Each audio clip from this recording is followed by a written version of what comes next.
as três grandes concepções filosóficas da liberdade. Professor Gildo Monteiro, de Filosofia do terceiro ano, ABC.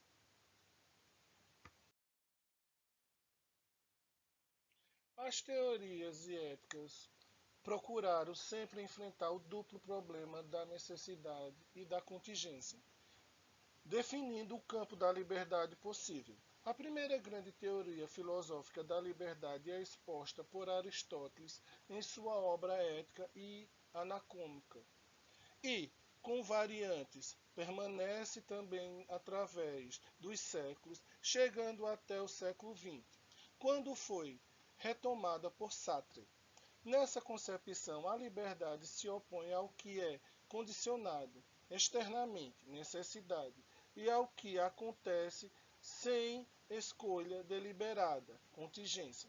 Diz Aristóteles que é livre aquele que tem em si mesmo o princípio para agir ou para não agir, isto é, aquele que é a causa interna da sua ação ou da decisão de não agir. A liberdade é concebida com o poder pleno e incondicional da vontade para determinar a si mesma ou para ser autodeterminada. É pensada também como ausência de constrangimentos externos e internos, isto é, como uma capacidade que não encontra obstáculos para se realizar, nem é forçada por coisa alguma para agir. Trata-se da espontaneidade plena do agente que dá a si mesmo os motivos e os fins de sua ação, sem ser constrangido ou forçado por nada e por ninguém. Assim, na concepção aristotélica, a liberdade é o princípio para escolher entre alternativas possíveis, realizando-se como decisão e ato voluntário. Contrariamente ao necessário ou à necessidade, sob a qual o agente sofre a ação de uma causa externa, que obriga a agir, sempre de uma determinada maneira. No ato voluntário livre, o agente e a causa de si, isto é, causa integral da sua ação. Sem dúvida, pode-se dizer que a vontade livre e determinada pela razão ou pela inteligência é, nesse caso, seria preciso admitir que não é causa de si ou incondicionada, mas que é causada pelo raciocínio ou pelo pensamento. No entanto, como disseram os filósofos posteriores a Aristóteles, a inteligência inclina a vontade numa certa direção, mas não a obriga nem a constrange, tanto assim que podemos agir na direção contrária à indicada pela inteligência ou razão, e por ser livre e incondicionada, que a vontade pode seguir ou não os conselhos da consciência. A liberdade será ética quando o exercício da vontade estiver em harmonia com a direção apontada pela razão.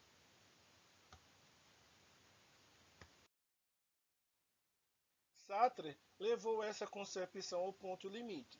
Para ele, a liberdade é a escolha incondicional que o próprio homem faz de seu ser e de seu mundo quando julgamos estar sob o poder das forças externas mais poderosas do que a nossa vontade. Esse julgamento é uma decisão livre, pois outros homens, nas mesmas circunstâncias, não se curvaram nem se resignaram. Em outras palavras, formam-se ou resignam-se é uma decisão livre, tanto quando não é resignar nem se conformar, lutando contra as circunstâncias. Quando dizemos estar fadigados, a fadiga é uma decisão nossa. Quando dizemos estar enfraquecidos, a fraqueza é uma decisão nossa. Quando dizemos não ter o que fazer, o abandono é uma decisão nossa. Ceder tanto quanto não ceder é uma decisão nossa. Por isso, Sartre afirma que estamos condenados à liberdade. É ela que define a humanidade dos humanos, sem escapatória. É essa a ideia de que encontramos no poema de Carlos Drummond, quando afirma que somos maiores do que o vasto mundo. E é ela também que se encontra no poema de Vicente de Carvalho, quando nos diz que a felicidade está sempre apenas onde a pomos, e nunca a pomos onde nós estamos. Somos agentes livres tanto para ter quanto para perder a felicidade. A segunda concepção da liberdade foi inicialmente desenvolvida por uma escola de filosofia do período helístico e estoicismo, ressurgindo no século XVIII e XVII com o filósofo Spinoza e no século XIX com Engels e Marx. Eles conservam a ideia aristotélica de que a liberdade é a autodeterminação ao ser causa de si.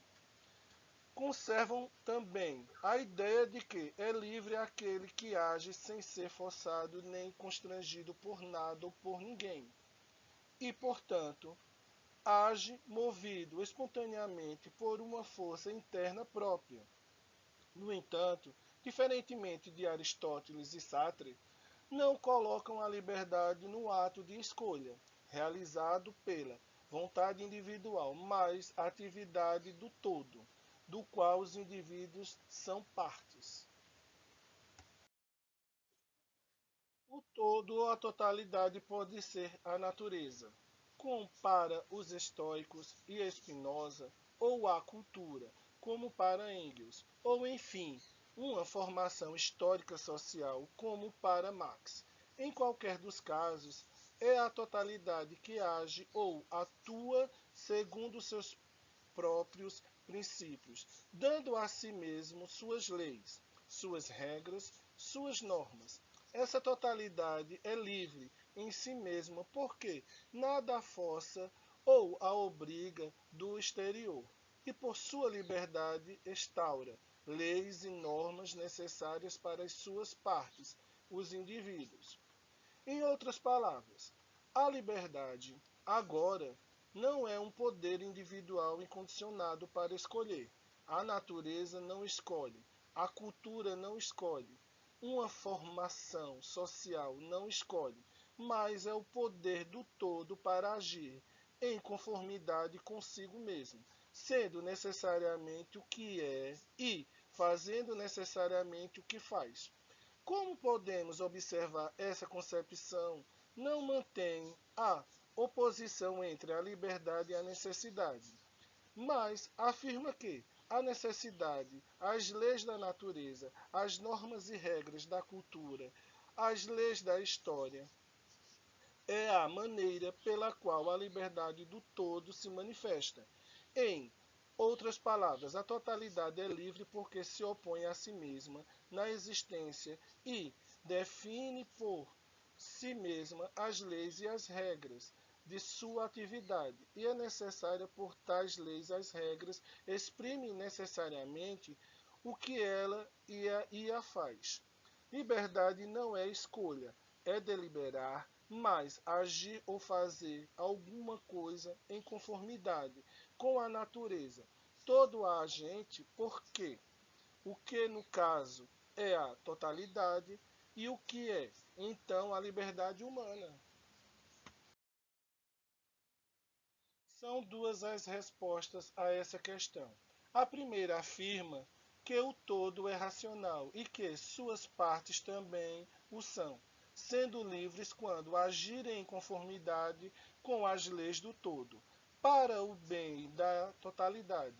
A segunda afirma que as partes são de mesma essência que o todo é, portanto, são racionais e livres como ele, dotadas de força interior para agir por si mesmas, de sorte que a liberdade é tomar parte ativa da atividade do todo. Tomar parte ativa significa que, por um lado, conhecer as condições estabelecidas pelo todo, conhecer suas causas e o mundo como determina nossas ações. E por outro lado, graças ao tal conhecimento, não ser um joguete das condições às causas que atuam sobre nós, mas agir sobre elas também. Não somos livres para escolher tudo, mas somos para fazer tudo quanto esteja de acordo com o nosso ser e com nossa capacidade de agir, graças ao conhecimento que possuímos das circunstâncias em que vamos agir. Além da concepção de tipo aristotélico e satriano e da concepção de tipo estoico-eligiano, existe ainda uma terceira concepção que procura unir elementos das duas anteriores. Afirma, como a segunda, que não somos um poder incondicional de escolha de quaisquer possíveis, mas que nossas escolhas são condicionadas pelas circunstâncias naturais, psíquicas, culturais, históricas e que vivemos, isto é, pela totalidade natural e histórica em que estamos situados. Afirmar, como a primeira, que a liberdade é um ato de decisão e escolha entre vários possíveis, todavia, não se trata da liberdade de querer alguma coisa, e sim de fazer alguma coisa. Distinção feita por Spinoza e Hobbes. No século XVII, a retomada no século XVIII por Voltaire, ao dizerem que somos livres para fazer alguma coisa quando temos o poder para fazê-la. Essa terceira concepção da liberdade introduz a noção de possibilidade objetiva.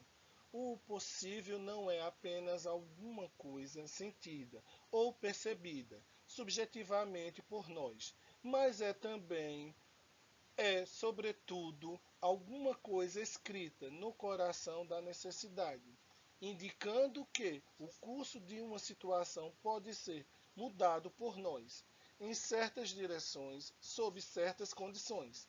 A liberdade é a capacidade para perceber tais possibilidades e o poder para realizar aquelas ações em que muda o curso das coisas, dando-lhe outra direção, outro sentido. Na verdade, a não ser aqueles filósofos que afirmaram a liberdade como um poder absolutamente incondicional da vontade, em quaisquer circunstâncias, como fizeram por razões diferentes Kant e Sartre, os demais, nas três concepções apresentadas, sempre levaram em conta a tensão entre nossa liberdade e as condições naturais, culturais, psíquicas que nos determinam. As discussões sobre as paixões, os interesses, as circunstâncias históricas e sociais, as condições naturais sempre estiveram presentes na ética e por isso uma ideia como a de possibilidade objetiva sempre esteve pressuposta ou implícita nas teorias sobre a liberdade.